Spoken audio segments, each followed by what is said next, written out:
What's up, guys? 2-2 yesterday, but it wound up being a win at least because one of the losses was on a hockey underdog. So I put less on the underdog money line to win the same amount as the other place. So it looked like it was going to be 4-0 at some points during the night, and maybe should have been at least 3-1.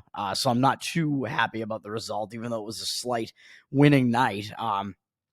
Cincinnati was probably the luckiest one. They looked like they weren't going to get there, and they were able to do it right at the end, which is ridiculous. They were losing a lot of that game. It was close the whole way.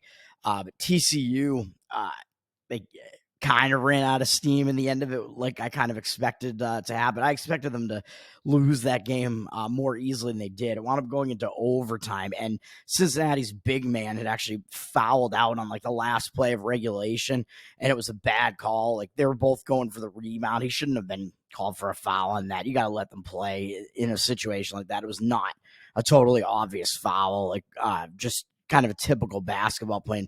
Both teams are just missing every free throw at the end of it too. So I guess luckily for me, then it actually wound up going into overtime. Cincinnati was able to do it.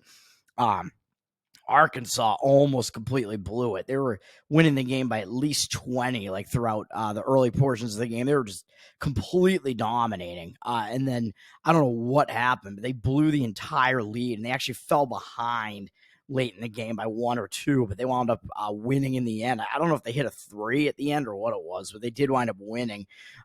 Maybe Musselman was celebrating again, ripped his shirt off. I don't know, but that should have been way easier for Arkansas to get that done with that huge lead they had throughout the game. Should not have even been in question. And then what else did I even have last night? I don't even remember. The hockey game was very frustrating.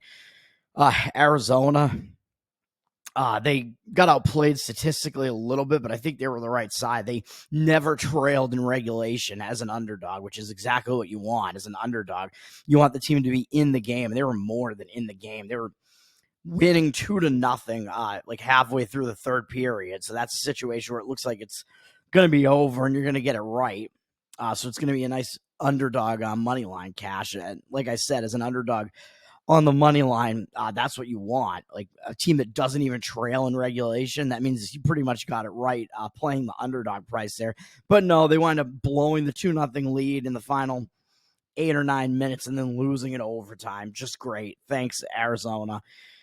And then what was the other play that I had? Oh, yeah. The other play was a loss on South Carolina. Like there were points where they were winning the game and it looked like they were probably going to be able to start pulling away, and it never happened. And I think they didn't even wind up winning the game outright, maybe. I'm not even sure, but I don't know how Georgia could have turned around in a situation like that after the Tennessee game and actually played a decent game again. That was just shocking to me, and I beat the closing line on that one by a lot. Like, I got in on 4.5 overnight, laid 4.5 on South Carolina. It was up to 5.5 in the morning, and I still gave it out as a play at that point. And then the game went off at 7.5, I think. So I crushed the closing line. And I was like, sweet, we got a good bet here. No, it winds up being like the least close out of all of my bets, pretty much. Absolutely ridiculous. Moving on today, we got a short card, man. I only have one play today. So, like, NHL, there's almost nothing to even comment on here. 3 games. I wanted to play against Montreal because they're coming off a big win over the Colorado Avalanche, I think. Is that who it is? So they're in a spot where it's like, well, you want to fade the Montreal Canadiens. They're going to the New Jersey Devils now, but the Devils are returning home from a road trip.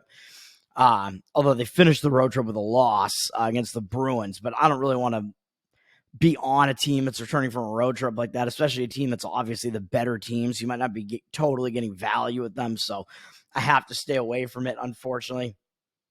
But the Devils are down from -230 to -190 on the money line, 59% of the cash, 53% of the tickets. So it looks like the money line has gone way down on them, but they do have the cash discrepancy, so I don't know about that. Montreal, not really in a spot where I'd want to play them, though. Like trying to find underdog value, I would look potentially elsewhere. I would not want to be on Montreal after the big win that they came off of. So staying away. Both teams not in good spots. The NBA fairly big card today, but there's just nothing that I even see on this card. I don't know if I'm going to keep looking at it and trying to find something and seeing if there's something that I might actually like, that I might find like situationally. Like the market read kind of has some indicators going in certain ways, but I just can't do any of this, man. The Pelicans, I know, are returning from a road trip, which isn't a very good situation. I think they probably have some better team up next than the Charlotte Hornets, who they're playing tonight, but the market read doesn't look very good on that one. I don't really want to play on a huge underdog where like there's too much of a mismatch there, but the Pelicans are returning from like a 5-game road trip that went to the West Coast, so they're not really in a good spot. With only one day off playing Charlotte, they might overlook Charlotte. And they got Phoenix up next, which is a much bigger game. So the Pelicans are not really in a good spot. So I will say that. And Hornets are coming off some blowout loss, but the Pelicans are up from 10.5 to 12 with juice, 77% of the cash and 58% of the tickets. So I can't really get there playing the Hornets either.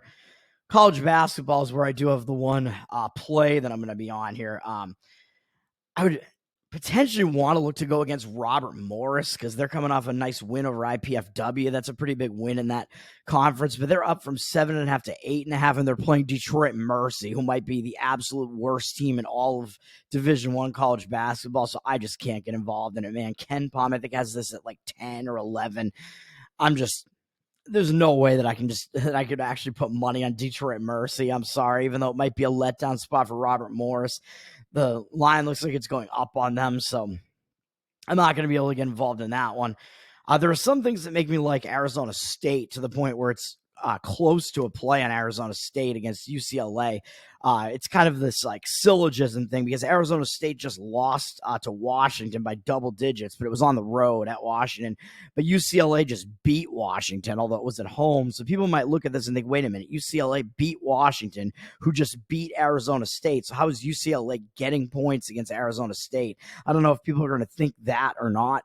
I think that there might be value in playing UCLA, and UCLA has a lot of name recognition, but they do have a horrible record this year. So people are probably going to see that their record is a lot worse than Arizona State's. And I think Arizona State is overvalued if you just look at their record. I think they're not as good as their record indicates. And this line here is telling you that these teams are almost even though the record discrepancy is quite a bit.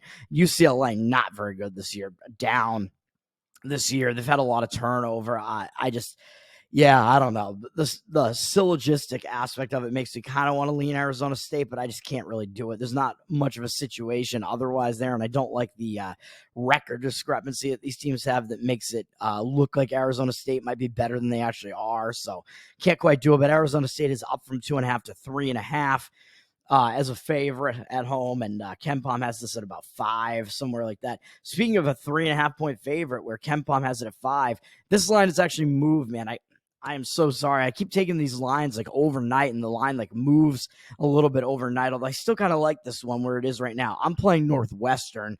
I laid 3.5.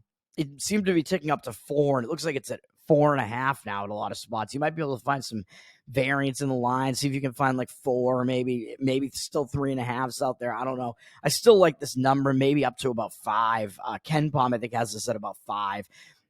Even though Northwestern does have the slightly better record, people might think that this is like a game where they might want to actually jump in on the underdog here. The recreational bettors might, because the records are close, and people might think, well, this is a close Big Ten matchup. But more importantly, I'm playing against Maryland because of what they just did. People might look and see, well, Maryland just went into Illinois and beat them. Illinois was like the 9th or 10th ranked team at the time, which I think Illinois is probably like a top 15 team. So I don't think the ranking is too far off on them. Maryland went in. I don't know how big of an underdog they were. That one, pretty substantial underdog. They went in and pulled off that big win. That's a big win for Maryland, big upset. So now I'm going to fade Maryland in this spot. They're in the letdown spot. So having to go to Northwestern might not be the best spot for them to be going into. And they do have Michigan State up next. So I don't know, because Michigan State does look down so far this year because their record isn't very good, but they are actually good. They've played a really tough schedule. So I don't know if their name is going to carry so much weight that Maryland might,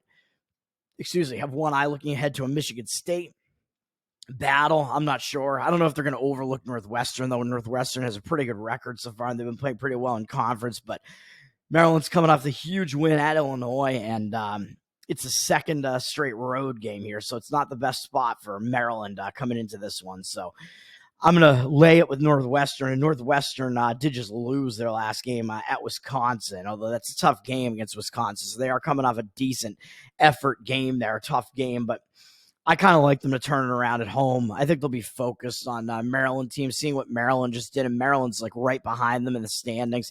There's like a huge cluster there between Illinois all the way down to I guess even down to like Ohio State almost, or maybe even Michigan State in the standings here, where everybody's fairly close in the standings. So Northwestern's my one play today in college basketball, -3.5.